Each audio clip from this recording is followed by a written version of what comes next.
Olá, telespectador do Amazonsat, programa Literatura em Foco no ar para você. Hoje nosso convidado é o Luiz Augusto Pires Batista, ele que é editor-geral de jornalismo da Rede Amazônica de Rádio e Televisão. Luiz Augusto, com uma experiência muito grande, veio de São Paulo e agora dá uma verdadeira obra-prima para você, jornalista, você, professor de história, especialmente você que trabalha com a internet, que usa a internet. Sua obra, O Telejornalismo na Amazônia, a internet como instrumento de integração regional.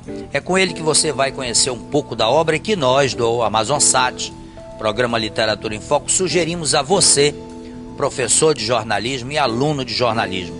Luiz, você acredita que o teu trabalho facilita o conhecimento do uso da internet para o jornalismo? Mas de mais nada, obrigado pelo convite de participar do seu programa, Brahim. Que sempre é uma satisfação a gente vir aqui pela segunda vez, né? A gente procurou fazer nesse trabalho, Abraham, um apanhado de como a internet vem sendo utilizada aqui na Amazônia, né, por meio do jornalismo.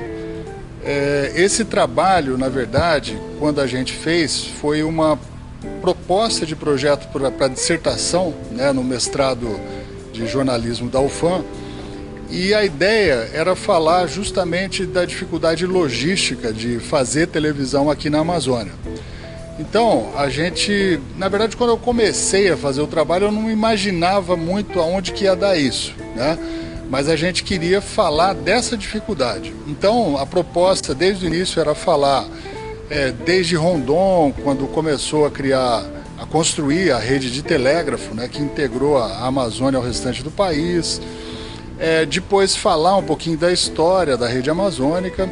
E quando eu estava no curso, numa das aulas que a gente estava tendo, que era a disciplina de seminários, com o professor Gilson Monteiro, eu comecei a contar para ele sobre a experiência que nós tínhamos aqui na rede amazônica dos correspondentes do interior, que geravam conteúdo pela internet. E falei um pouquinho na aula sobre essa experiência e ele falou assim: Luiz, eu acho que esse aí é o seu trabalho, porque aí você tem uma gama muito interessante para abordar e contar um lado diferente da televisão. Então, a partir daí, a gente começou a definir uma linha de pesquisa, né, que a gente procurou pesquisar o efeito do correspondente de Manacapuru, a partir do momento que ele começou a enviar conteúdo para ser exibido na televisão, né? E a gente fez esse trabalho que eu acho que vai dar, para quem for ler, uma visão não só da questão da internet no telejornalismo, mas também uma visão histórica de como que foi essa construção do jornalismo em si aqui na Amazônia.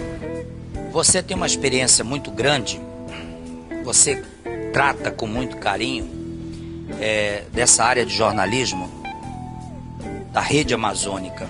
Como é que você tem implantado na cabeça desses correspondentes no interior a necessidade de desenvolver o trabalho deles através da internet?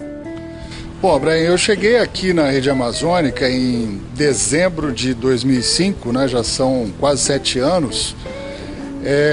E quando eu cheguei aqui, numa das primeiras reuniões que eu tive com o Dr. Felipe, né, eu fui apresentado à diretoria, tal, teve uma reunião com os diretores, e o Dr. Felipe falou assim: Luiz, a única coisa que eu queria pedir para você é para você não acabar com o trabalho que a gente tem com os correspondentes do interior, né?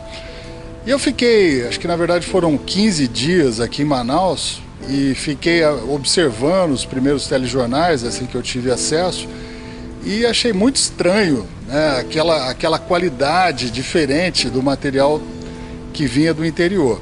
E logo depois eu saí alguns dias de férias e passei no Rio de Janeiro para conversar com o Carlos Henrique Schroeder, que é o diretor de jornalismo da Globo, né? E contei para ele, eu falei: Schroeder, olha, tem uma coisa lá no Amazonas que é muito estranho, eu queria que você me desse uma orientação.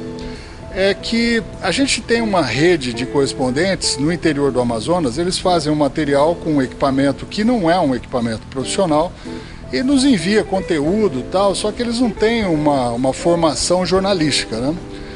E para minha surpresa, né, o Schroeder falou assim: olha, Luiz, só tem um caminho: você profissionalizar essas pessoas. Porque um dia vai acontecer um fato muito importante numa localidade dessas e só esse correspondente vai trazer essa imagem que de repente vai abrir um jornal nacional, vai ser uma notícia de destaque no país e no mundo. Então, trabalhe com carinho com essas pessoas, procure profissionalizá-las, né? Então eu vim para Manaus, foi uma coisa assim que abriu um pouco a minha cabeça com relação a isso, né?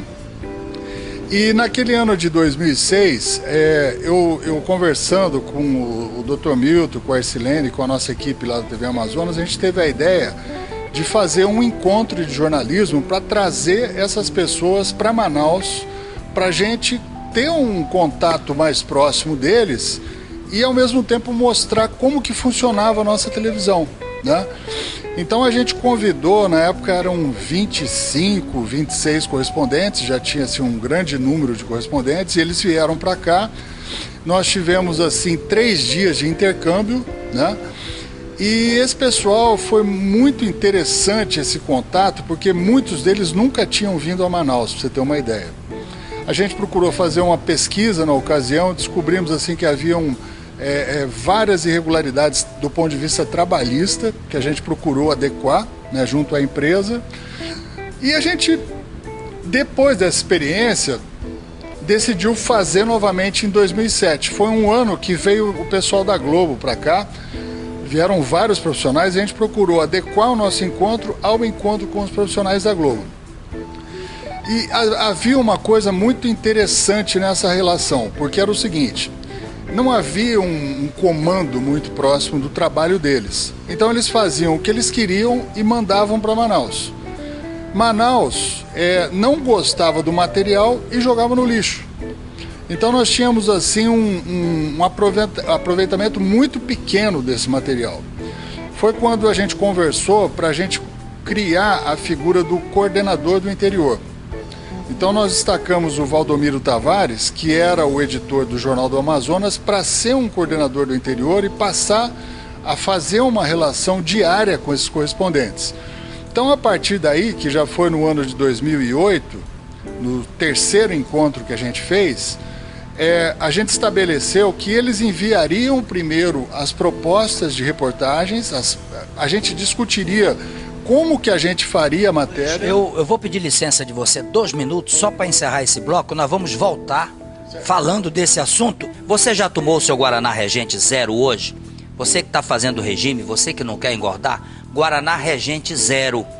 Eu convido você a tomar o Guaraná Regente. Além de delicioso, ele é zero. E é Guaraná, que é mais importante, Guaraná do Amazonas. Me aguarde, eu volto já, converso com Luiz Augusto Pires Batista, falamos da sua mais recente obra. Volto já. Olá, telespectador do AmazonSat. Você sabia que o refrigerante zero é o mais indicado para quem deseja manter a forma e perder peso? O refrigerante zero você encontra exatamente aqui na Quilomania. E quem vai conversar conosco é a Lília Guedes. Lília, é um prazer enorme estar com você e eu queria que você falasse exatamente daquilo que o restaurante oferece a seus clientes.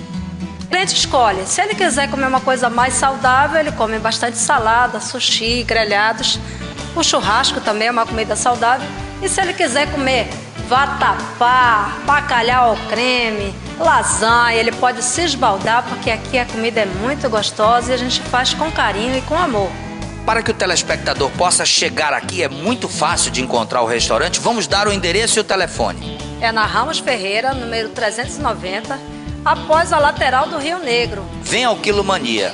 Essa é a dica do programa Literatura em Foco e do restaurante Quilomania para você, telespectador do AmazonSat.